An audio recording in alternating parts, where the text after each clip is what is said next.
Assalamu alaikum class. In today's video we will talk about control and coordination in plants. That's from the chapter number 13 of your book, that is control and coordination. Last videos के अंदर हम लोगों ने animals में coordination और control के factors को discuss किया था and this video will talk about the factors that are responsible for the coordination and control in plants, right. So coordination in plants की बात करते हैं। All living organisms, as we know that all living organisms respond to environmental stimuli. Stimuli mean environmental changes जिनको कोई भी living organism respond किया करता है। और अगर हम animals की बात करते हैं, animals have nervous system plus endocrine system for the coordination and control within the living body. But if we talk about plants, plant stimuli को ये different जो environmental factors हैं उनको different chemicals को secrete करके रिस्पॉन्स किया करते हैं, right. And plants also exhibit some specific movements, right. Movement of plants की बात करते हैं। There are two types of movements in plants that are observe so far, directional movement and non directional movement. Directional movement are also known as tropic movements and they occur in the direction of stimuli. जिस side पे stimulus जिस side पे change हो रहा होता है ये उसी की डायरेक्शन में हुआ करती हैं। Whereas non directional movements are also known as nastic movements and these non-growth movements, these are the non-growth movements and they are independent of the stimulus. इनकी कोई पर्टिकुलर डायरेक्शन नहीं हुआ करती है।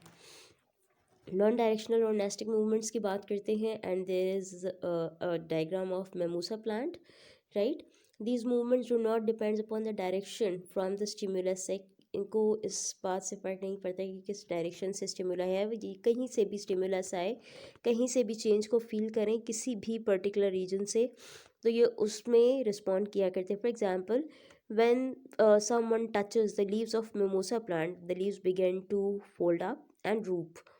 फोल्ड अप मीन ये सिकुड़ना शुरू हो जाते हैं, ये बेंड हो जाया करते हैं और लटक जाया करते हैं। व्हेन एवर समवन टचेस, चाहे वो कोई जानवर टच कर रहा है चाहे वो कोई इंसान टच कर रहा है, ये फ़ौरन से स्टिमुलस के अगेंस्ट मूवमेंट शो किया करते हैं, राइट। सो यहाँ पे बिफोर और आफ्टर दोनों कंडीशन दी हुई हैं। Before leaves of mimosa plant before touching and the leaves of mimosa plant after touching. After touching देखें आप लोग कि ये बेंड हो चुके हैं, right. And this is a common, right. Here I am going to show you. यहाँ पे देखिए ये लीव्स ओपन फॉर्म में है, जबकि यहाँ पे आफ्टर टचिंग क्या हो जाते हैं, ये बेंड हो जाया करते हैं, ड्रूप हो जाया करते हैं, right.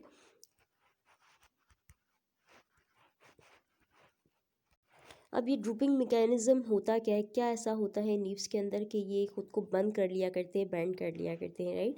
The drooping of mimosa leaves is independent of the direction from which the leaves are touch. फर्क नहीं पड़ता कि किस डायरेक्शन से लीव्स को टच किया गया है, मेन रीज़न इज़ कि टच किया गया है। जब भी टच किया जाएगा इसके अगेंस्ट मूवमेंट शो होगी, right. Such movement usually happen due to the change of water balance in the cells. Whenever someone touches the leaves of the mimosa plant, the cells in the leaves lose water and they become flaccid, which result in drooping of leaves. यानी जब हम touch करते हैं तो in leaves के जो sales होते हैं ये अपने अंदर से पानी लूज कर दिया करते हैं, रिलीज़ कर देते हैं, जिसकी वजह से ये फ्लैसिड हो जाते हैं, चिपटे हो जाते हैं और ख़ुद को ये बेंड कर लिया करते हैं, ड्रूप कर लिया करते हैं, ठीक है। Next is directional or tropic movement, right? These movement respond to stimuli slowly by growing in a particular direction। कि जिस साइड पे stimuli, जिस साइड पे environmental change होता है, ये उसी साइड पे अपनी slow movement को growth की फॉर्म में शो किया करते हैं। स्टिमुलस की डायरेक्शन में खुद की ग्रोथ को शो किया करते हैं, राइट।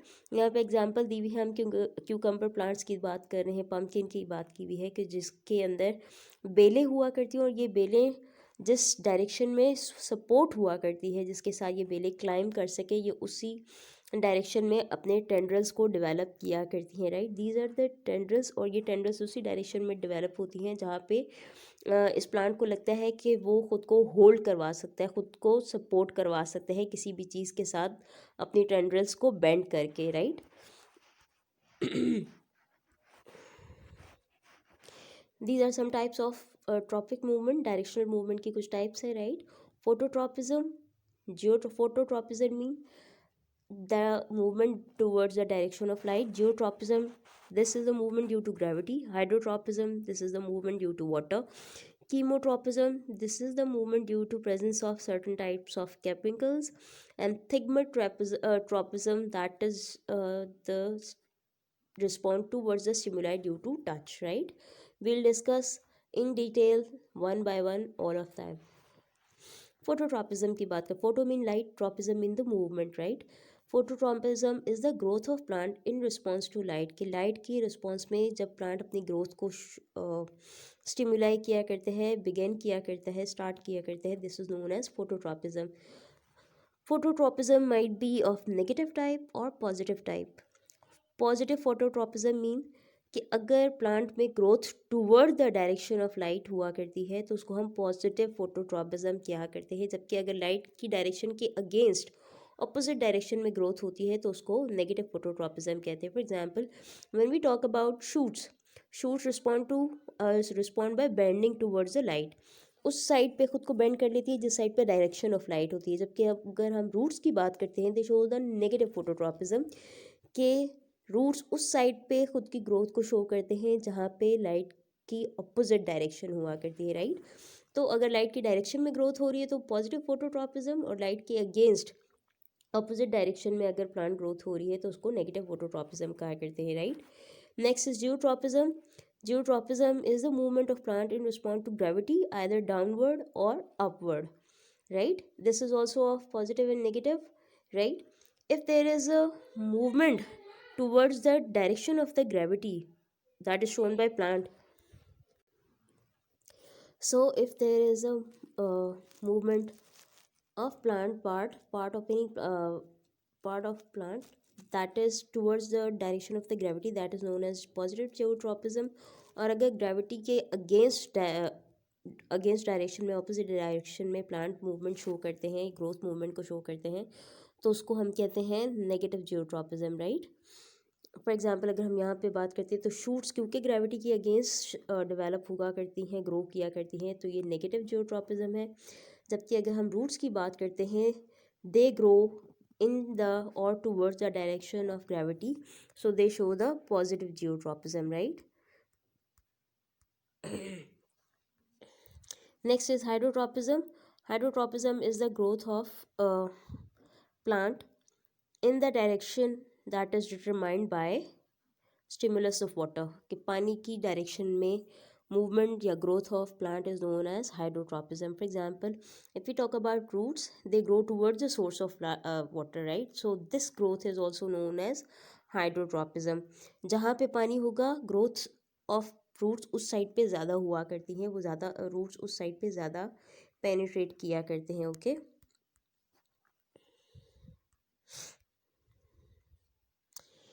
कीमोट्रोपिज्म की बात करते हैं. This is the growth of or movement of plant part in response to chemical stimulus. Chemical stimulus mean, अगर हम बात करते हैं, हमने फ्लावर की बात की थी क्लास में, जिसमें हम लोगों ने 4 पार्ट्स ऑफ फ्लावर की बात की थी, जिसमें ये मेल रिप्रोडक्टिव पार्ट था, जबकि सेंटर वाला जो है फीमेल रिप्रोडक्टिव पार्ट है. हमने उसके ऊपर बहुत डिटेल में क्लास में बात की थी, right? So growth of pollen tubes towards the ovule is known as chemotropism. ताकि ये ओव्यूल खुद को क्यों ग्रो अप किया करते हैं टुवर्ड्स ओव्यूल, ताकि यहाँ से पोलन ग्रेन जो है वो मूव करके पोलन ग्रेन्स या एंथर से ही पोलन ग्रेन मूव करके इस पोलन ट्यूब तक पहुँचे और फिर अंदर जाके ओवरी के साथ फर्टिलाइज होकर एक फर्टिलाइज एग या एम्ब्रियो को बना दें, ठीक है?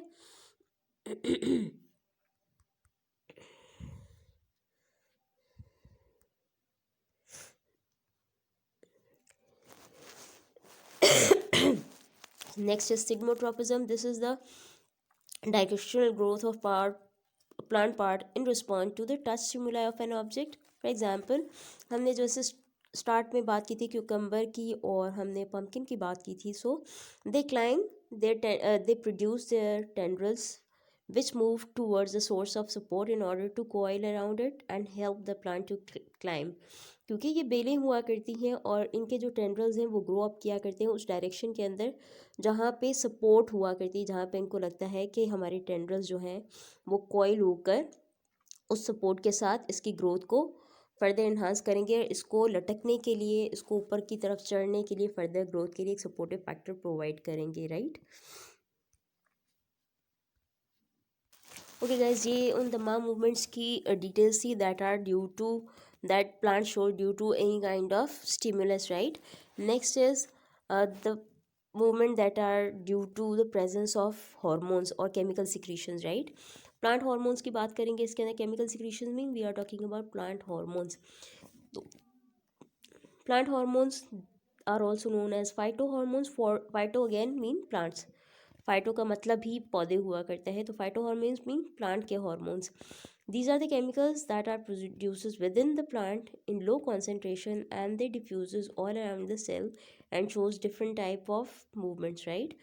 फाइटोहॉर्मोन्स का रोल क्या हुआ करता है प्लांट में? They regulate the plant growth, they help in the development of plant और different certain parts of the plant, and they respond to the environment and different stimuli that are due to the environment, right।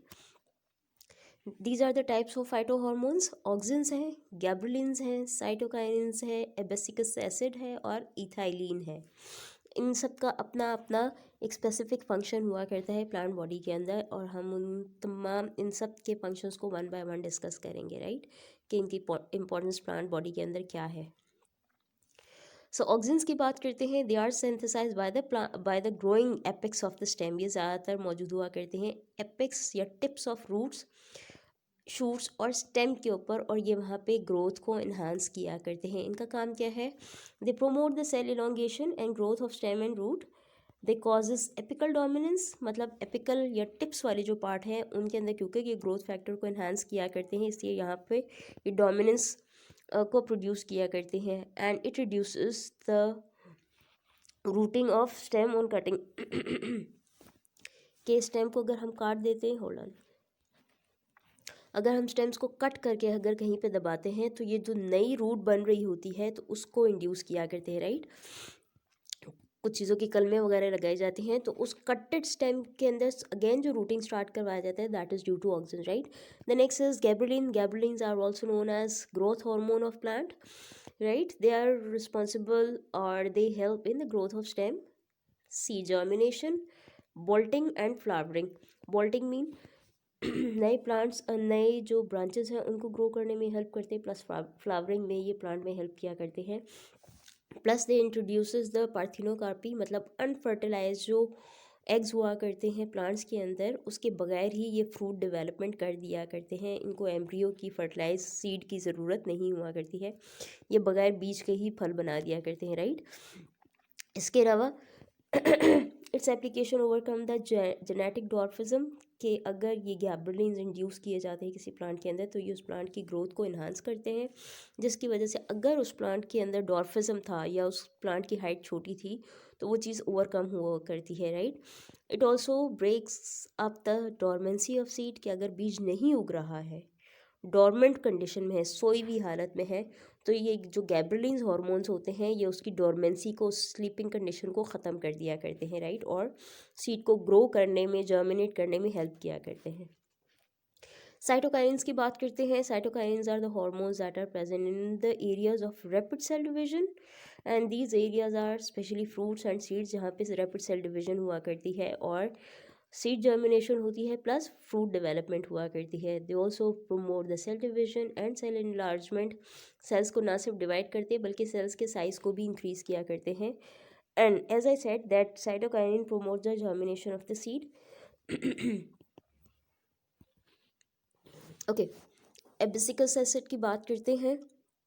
This is a hormone that inhibits the growth in various parts of the plant. बाकी जो है वो promote करते हैं, inhibit करता है। It also inhibit the cell growth and cell division, causes seed dormancy and bud dormancy, के buds को और सीड्स को ये बढ़ने नहीं देता है, उनको स्लिपिंग कंडीशन में ले जाता है, राइट।